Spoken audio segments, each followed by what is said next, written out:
राधा स्वामी जी। बाणी बाणी संत कबीर साहिब जी। साधु सहज समाधि भली। हमें भजन सिमरन करने में मुश्किल क्यों आती है? ये खासकर उनके लिए सत्संग है जिनका भजन सिमरन नहीं बन पाता और उनका कुछ हो नहीं पाता। साधु सहज समाधि भली, यह संत कबीर ने क्यों कहा? समाधि तो हमारे हिसाब से सहजता से घटती नहीं, फिर भी संत कबीर ऐसा क्यों कह रहे हैं कि समाधि में चले जाना बिल्कुल ही सहज है और आसान है। जैसा कि आप सभी अपनी जिंदगियों में देखते हो कि भजन सिमरन करना आपके लिए मुश्किल हो जाता है।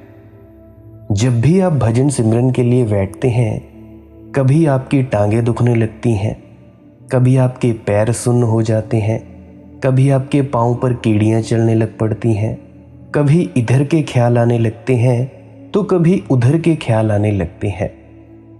हम भजन सिमरन में आसानी से बैठ नहीं पाते और हमारा भजन नहीं हो पाता। हम ध्यान की गहनतम गहराइयों में उतर नहीं पाते हैं। फिर भी संत कबीर ये क्यों कह रहे हैं कि साधो सहज समाधि भली? संत कबीर ऐसा इसीलिए कह रहे हैं क्योंकि वे तुम सबकी मनस्थिति को जानते हैं। संत कबीर ने तुम्हारी मनस्थिति देखकर ही कहा था। तुम्हारे जैसे ही लोग संत कबीर के पास इकट्ठे थे। अलग तरह के लोग लाओगे कहां से?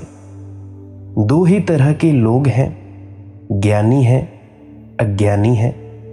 और जब भी कोई ज्ञानी का दिया जलता है तो जो दिए की खोज में है, रोशनी की खोज में है, वे इकट्ठे हो जाते हैं।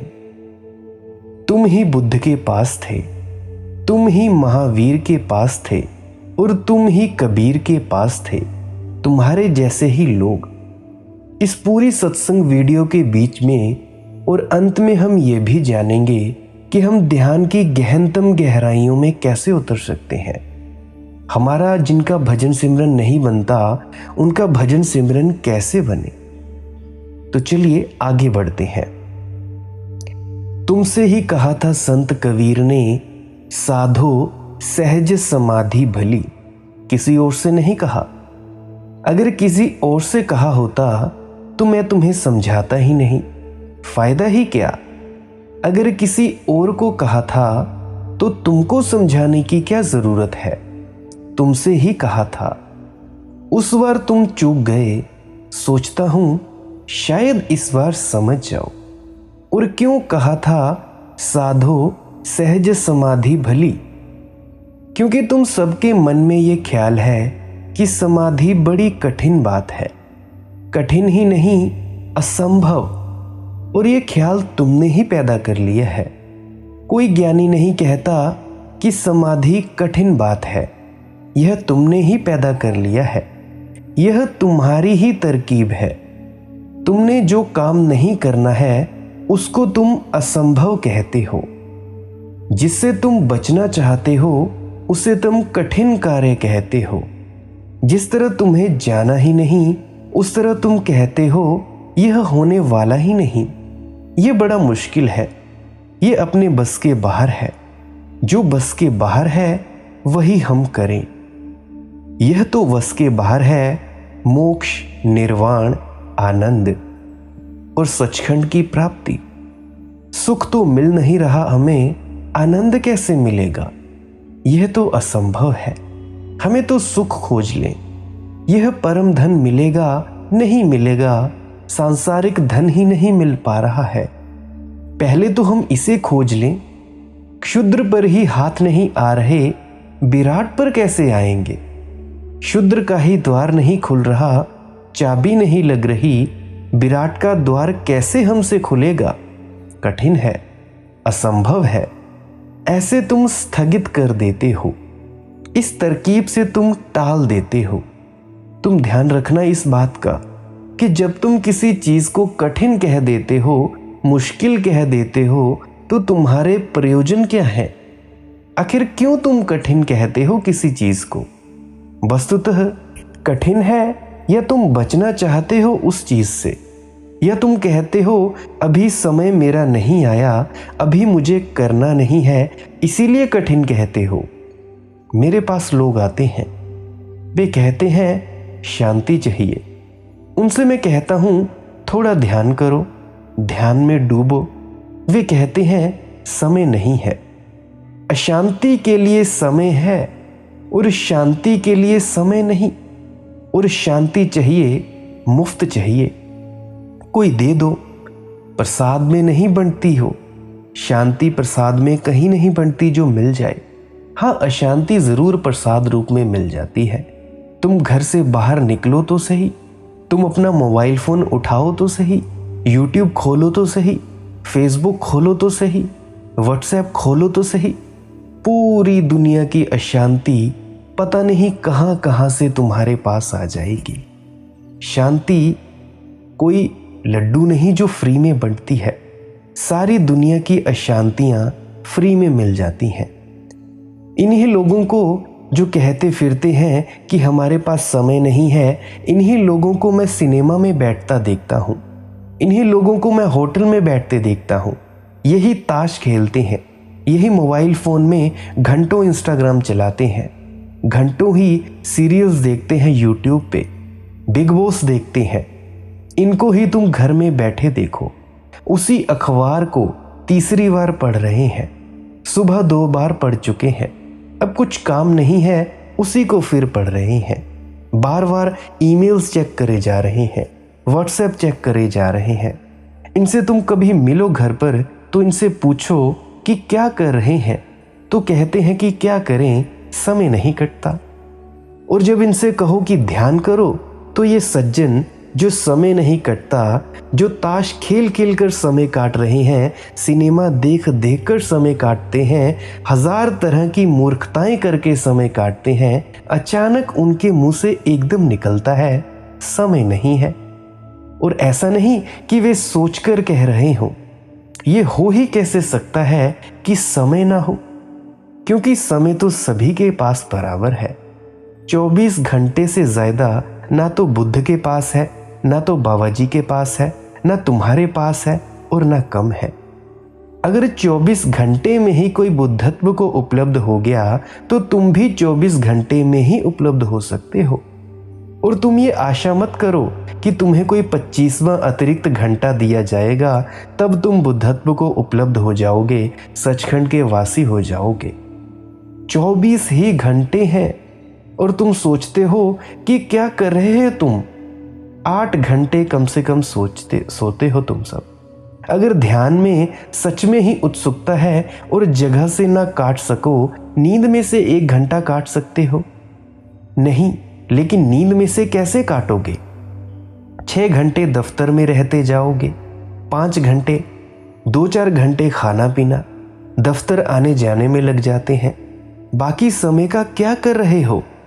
8 घंटे सो लेते हो, 8 घंटे समझो दफ्तर में लगा देते हो, 4 घंटे खाना पीना स्नान आदि में लग जाते हैं, बाकी 4 घंटे तो बचते हैं।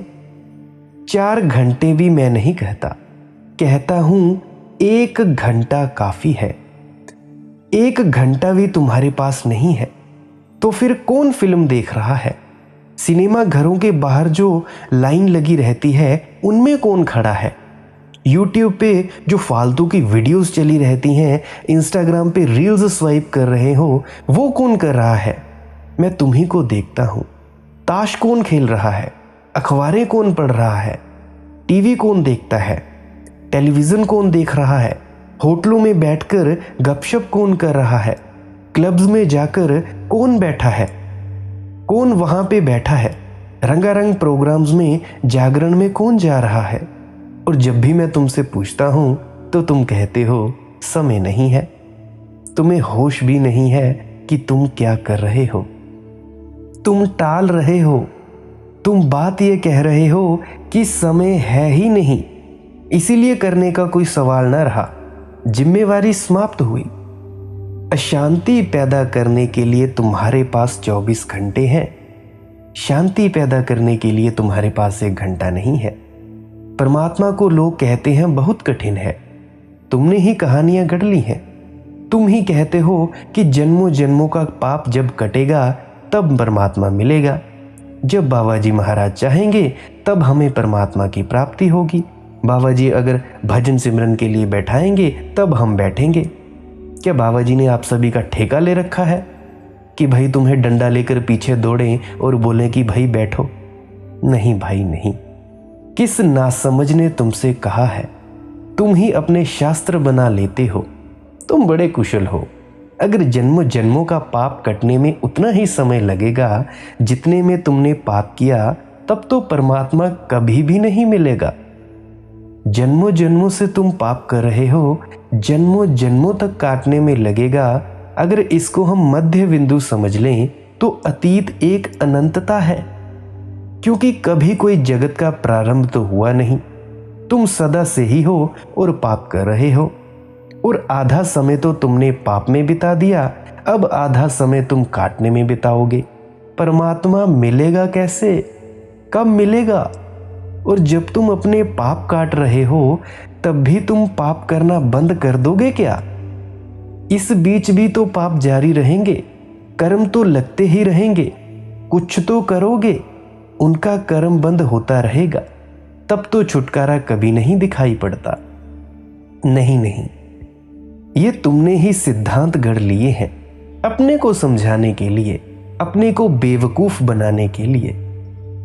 वास्तविक अवस्था बिल्कुल अन्य है। जैसे अंधेरे में दिया जलता है और हजारों साल का अंधेरा क्षण भर में मिट जाता है, वैसे ही हजारों साल के पाप कर्म ध्यान के दिए के जलते ही मिट जाते हैं। क्योंकि तुमने जो पाप किए हैं वे तुमने बेहोशी में किए हैं। उनका तुम पर कोई दायित्व भी नहीं है। बेहोशी में किए हैं, या यूं कहें कि नशे में किए हैं। शराब पिए थे और कर लिए। कोई अदालत भी तुम पर मुकदमा नहीं चला सकती। परमात्मा तो तुमको नरक डालेगा कैसे? मैंने सुना है अकबर निकलता था एक रास्ते से, और एक आदमी ने अपने छप्पर पर खड़े होकर उसे गालियां देना शुरू कर दी। आदमी पकड़ लिया गया, जेल खाने में डाल दिया गया। दूसरे दिन अकबर के सामने लाया गया। अकबर ने पूछा कि क्या हुआ, क्यों तू गालियां बक रहा था और किस लिए तूने यह उपद्रव किया? उस आदमी ने कहा कि क्षमा करो, मैंने गाली बकी ही नहीं। अकबर ने कहा, मैं खुद मौजूद था, किसी गवाह की कोई जरूरत नहीं, तू गाली बक रहा था। उसने कहा, मैं फिर आपसे कहता हूं, गाली आपने सुनी होगी, किसी ने बकी होगी, लेकिन मैंने नहीं बकी। क्यों?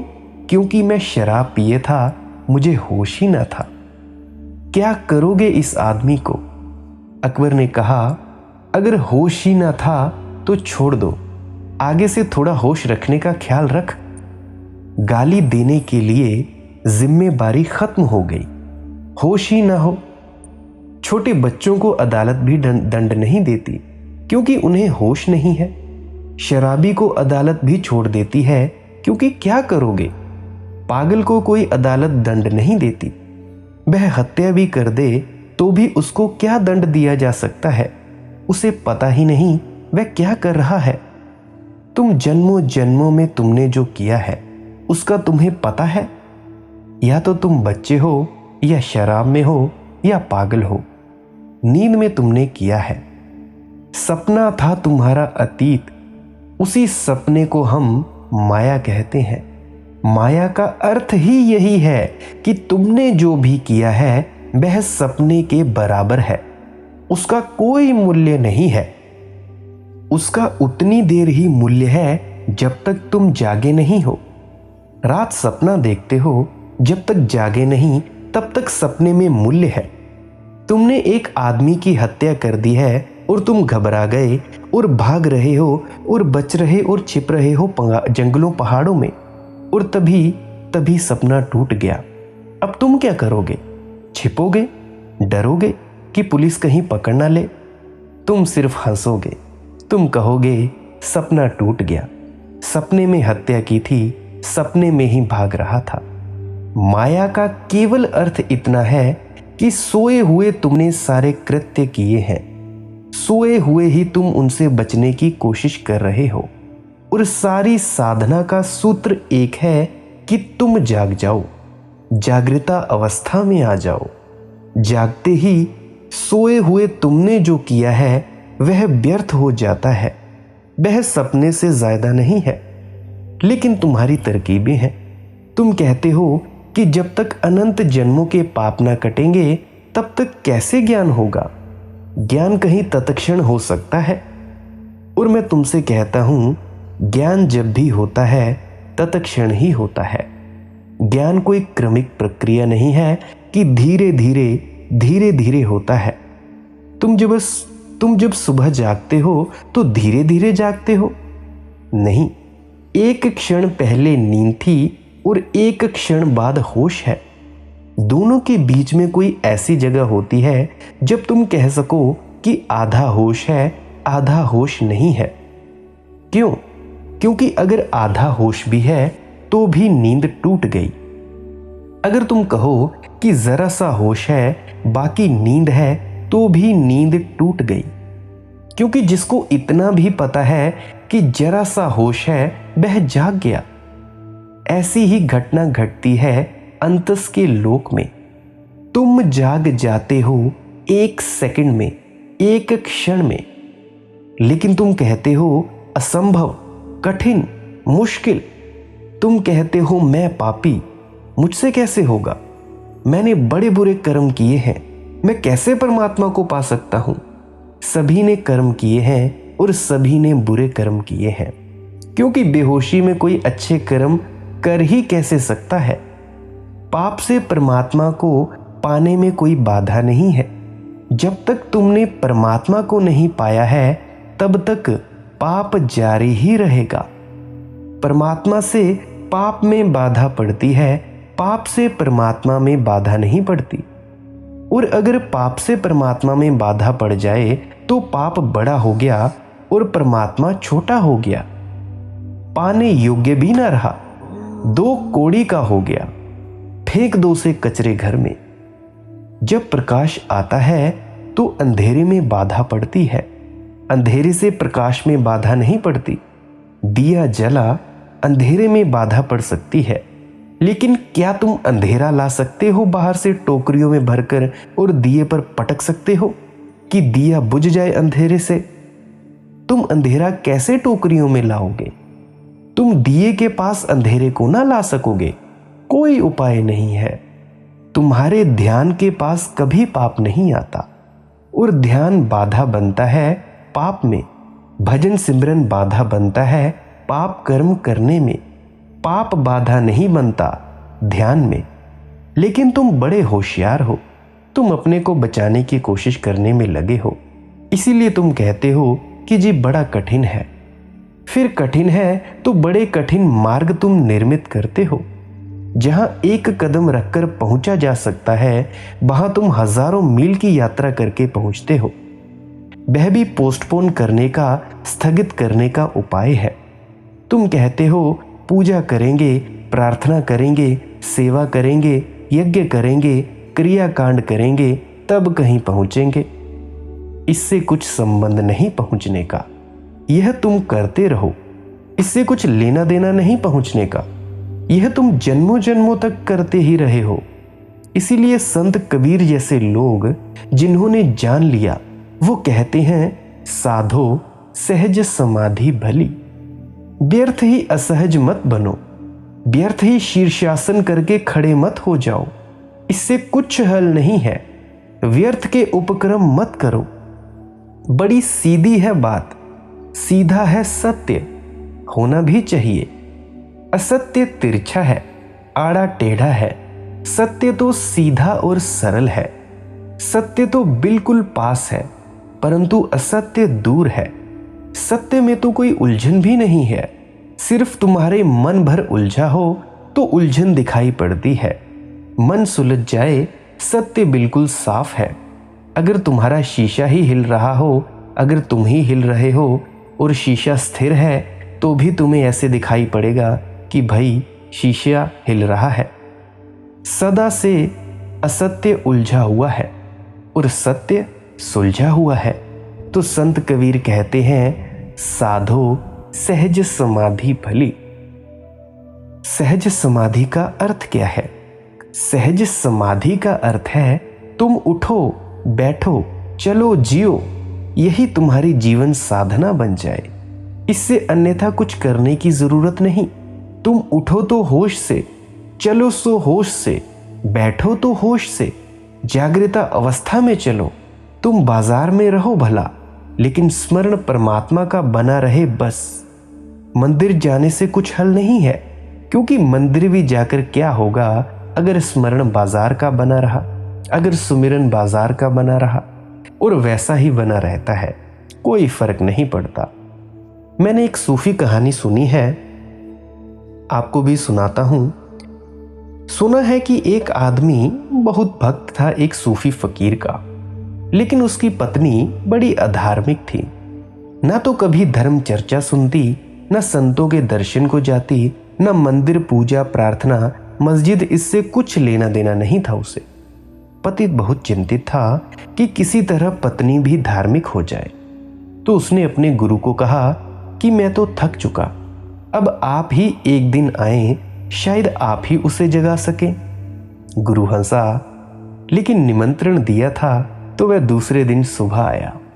सुबह सुबह पत्नी बुहारी लगा रही थी और पति अपने ध्यान गृह में बैठकर ध्यान कर रहा था।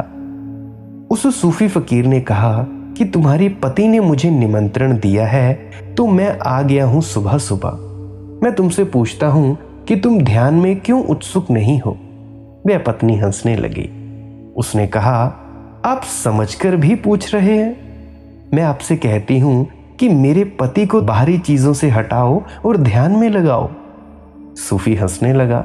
उसने कहा कि तू मुझे बता, तेरे पति अभी कहाँ है?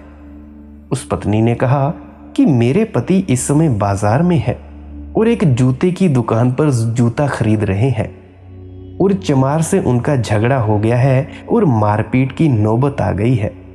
पति सुन रहा था अपने ध्यान कक्ष में बैठा हुआ कि यह तो बिल्कुल सरासर वही बात, मैं ध्यान कक्ष में बैठा हूं, सुबह सुबह अपनी दुकान खुली भी नहीं, बाजार भी नहीं खुला और यह पत्नी सरासर झूठ बोल रही है।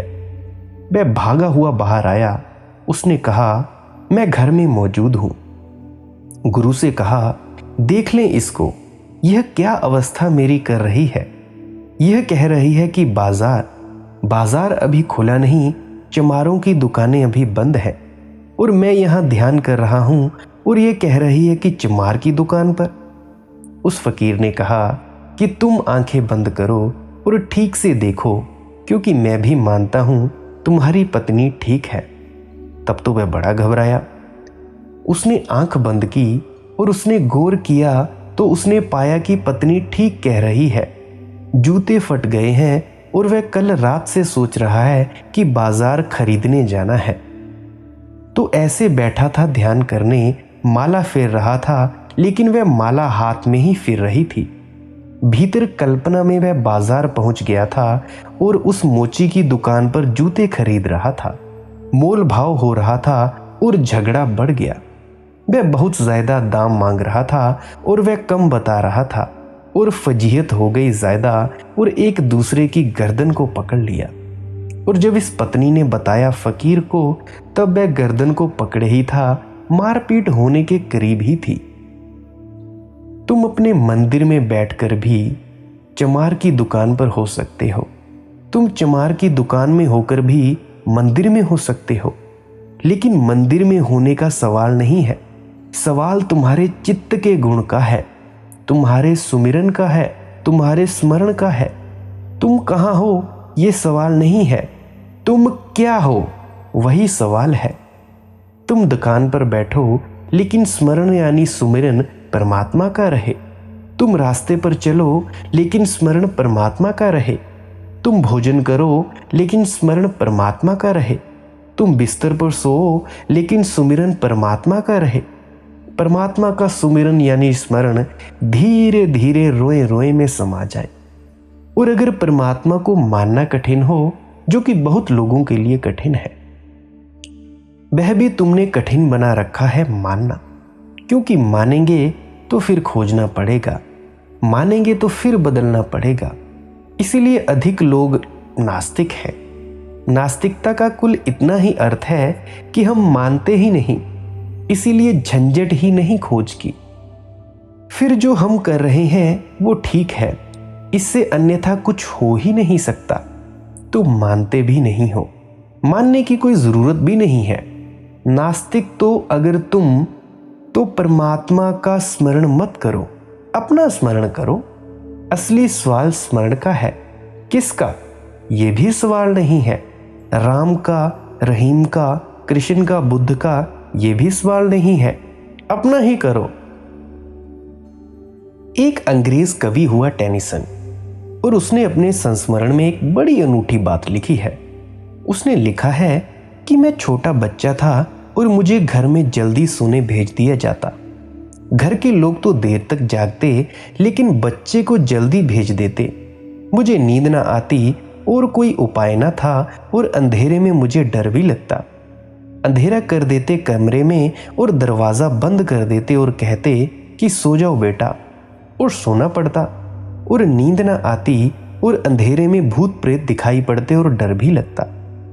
तो मैं आंख बंद करके कि क्या करूं, पिता नास्तिक थे, इसीलिए कोई प्रार्थना कभी सिखाई नहीं थी, परमात्मा का कोई नाम नहीं सिखाया, तो क्या करूं। तो मैं अपना ही नाम दोहराता, टेनिसन टेनिसन टेनिसन। उससे थोड़ी हिम्मत बढ़ती, थोड़ी गर्मी आती, और टेनिसन टेनिसन टेनिसन दोहराते दोहराते मैं सो जाता। धीरे धीरे ये अभ्यास हो गया, और जब भी चिंता पकड़ती, कोई तनाव होता, तो टेनिसन कहता। बस 3 बार भीतर आंख बंद करके मुझे इतना ही कहना पड़ता, टेनिसन टेनिसन टेनिसन, और सब शांत हो जाता। मंत्र हो गया अपना ही मन। और टेनिसन ने लिखा है कि मैं इससे बड़े गहरे ध्यान में उतरने लगा। ये तो मुझे बहुत बाद में पता चला कि लोग इसे ध्यान कहते हैं। अपना ही नाम का स्मरण भी तुम्हें परमात्मा तक पहुंचा सकता है। ये सवाल नहीं है, क्योंकि सभी नाम उसके हैं। तुम्हारा नाम भी उसी का है। कोई 5 नाम जपे, 2 नाम जपे, 3 नाम जपे, क्या फर्क पड़ता है। सब नाम उसके हैं। काल भी उसका, शैतान भी वही, और बनाने वाला भी वही, जीवन भी वही और मृत्यु भी वही। क्या फर्क पड़ता है, सभी नाम उसके हैं। ये सवाल नहीं है, क्योंकि सभी नाम उसके हैं। तुम्हारा नाम भी उसी का है, टेनिसन भी उसी का नाम है, अल्लाह भी उसी का नाम है, राधा स्वामी भी उसी का नाम है, राम भी उसी का नाम है। कोई दशरथ के बेटे ने ठेका नहीं लिया है। तुम भी किसी दशरथ के बेटे हो, तुम्हारा नाम भी उसी का नाम है। तुम अपना ही नाम दोहराओ तो भी परिणाम वही होगा, क्योंकि असली सवाल बोधपूर्वक भीतर स्मरण को जगाने का है। फिर से समझें कि जब भी सिमरन करें तो उसका सवाल क्या है असली, कि बोधपूर्वक जागरूकता से भीतर स्मरण को जगाना है। अगर टेनिसन टेनिसन टेनिसन या राम राम राम कुछ भी तुम दोहराते हो, उसके दोहराने के क्षण में ही भीतर एक शांत अवस्था बनने लगती है, और उसको दोहराते दोहराते तुम्हें यह दिखाई पड़ने लगता है कि दोहराने वाला अलग है और जो दोहराया जा रहा है वह अलग है। तो तुम धीरे धीरे साक्षी भाव को उत्पन्न होने लगते हो। फिर से समझें, जब भी सिमरन करें तो सिमरन करते करते एक ऐसी शांत दशा तक पहुंच जाओ कि सिमरन करने वाला अलग हो जाए और जो शब्द सिमरन हो रहे हैं वो दोनों अलग हो जाएं। इन दोनों में एक दूरी हो जाए। आपका मुंह सिमरन कर रहा है और आप अपने मुंह को सिमरन करते हुए देख रहे हो, बस यही हो जाए। इसको कहते हैं साक्षी भाव। सबसे पहले अपने इस सिमरन वाले शब्दों को देखो कि ये चीजें हो रही हैं, जागरूकता से देखो। फिर उसके बाद धीरे धीरे अपने दिन के कार्यों में लाओ। जो जो कार्य करते हो उसको पूरे होश पूर्वक देखो। तब धीरे धीरे साक्षी भाव को तुम सब उत्पन्न करने लगते हो। यानी स्मरण साक्षी भाव की सीढ़ियां हैं। स्मरण यानी सुमिरन। जितना स्मरण गहरा होता है उतने ही तुम साक्षी भाव से भर जाते हो। अगर साक्षी भाव समझ ना आया हो तो इस वीडियो को पीछे करके फिर से सुन लेना। जितना तुम स्मरण गहरा करते हो उतना ही तुम साक्षी भाव से भर जाते हो। इसे तुम करके देखो। अगर ना हो परमात्मा पर भरोसा, कोई चिंता नहीं, तुम अपना ही स्मरण करो। बुद्ध ने यही कहा है कि ना कोई परमात्मा है, ना कोई आकाश में बैठता हुआ नियंता है, तो साधक क्या करें? तो बुद्ध ने कहा, होश से चलो, होश से बैठो, होश से उठो, या बाबा जी की भाषा में कहें तो जागृता में चलो, जागृता में बैठो, जागृता से उठो। बुद्ध का एक भिक्षु आनंद पूछने लगा। वह एक यात्रा पर जा रहा था और उसने पूछा कि भगवान, कुछ मुझे पूछना है। स्त्रियों के संबंध में मन में अभी भी काम वासना उठती है, तो स्त्रियां मिल जाएं तो उनसे कैसा व्यवहार करना चाहिए? तो बुद्ध ने कहा, स्त्रियां अगर मिल जाएं तो बचकर चलना, दूर से निकल जाना। आनंद ने कहा, और अगर ऐसी स्थिति आ जाए कि बचकर ना निकल सके?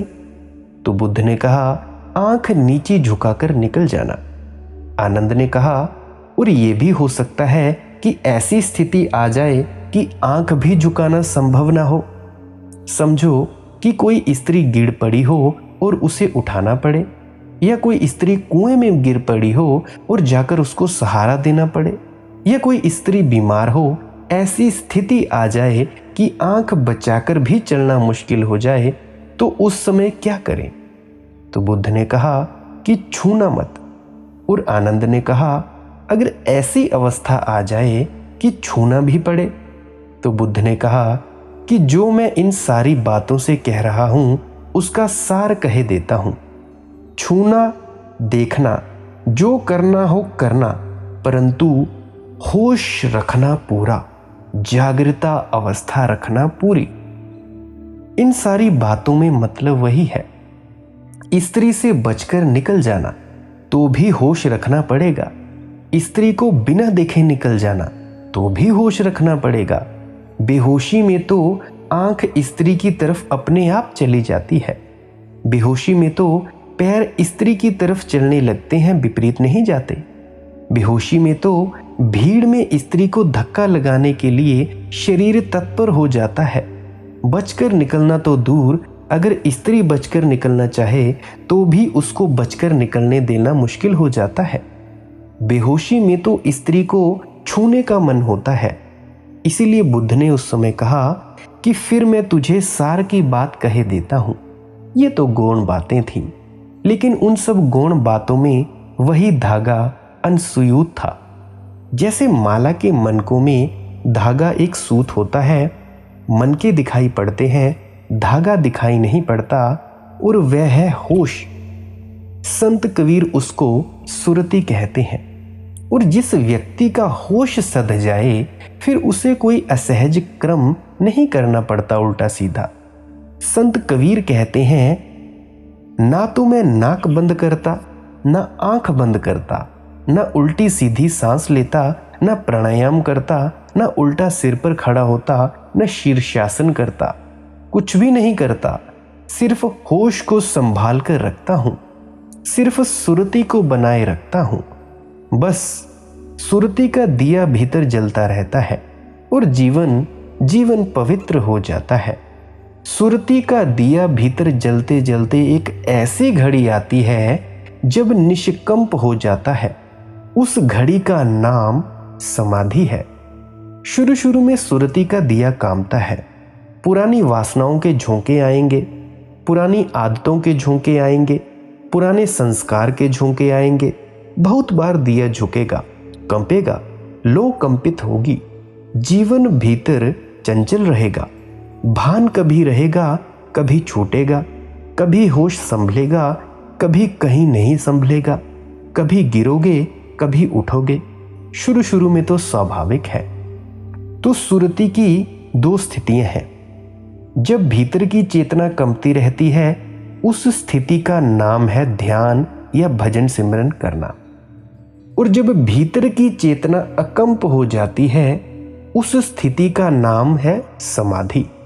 और संत कबीर कहते हैं, सहज ही सध जाती है। तुम व्यर्थ के उपद्रव क्यों कर रहे हो? और यही मैं तुमसे भी कहता हूं, क्योंकि संत कबीर को भी सुनने वाले तुम ही थे, तुम ही हो, लेकिन तुम तरकीबें निकाल लेते हो। संत कबीर से बच जाते हो, बुद्ध से बच जाते हो, कृष्ण से बच जाते हो, बाबा जी से बच जाते हो, तुम बचे ही चले जाते हो। बुद्ध ने जो स्त्री से बचने को कहा, वही तुम बुद्धों के साथ व्यवहार कर रहे हो। पहले तो बुद्ध दिखाई पड़े तो बचकर निकल जाना, अगर मजबूरी आ जाए और देखना ही पड़े, पास से निकलना पड़े तो आंख झुकाकर निकल जाना। अगर फिर भी मजबूरी खड़ी हो जाए और आंख भी ना झुक पाओ तो छूना मत। अगर छू भी लो तो होश रखना कि ये आदमी बुद्ध है, अछूत है, बीमारी है, ये तुम्हें मिटा डालेगा। संत हमेशा मिटा डालता है। इस भांति तुम चल रहे हो, इससे तुम चूकते गए हो।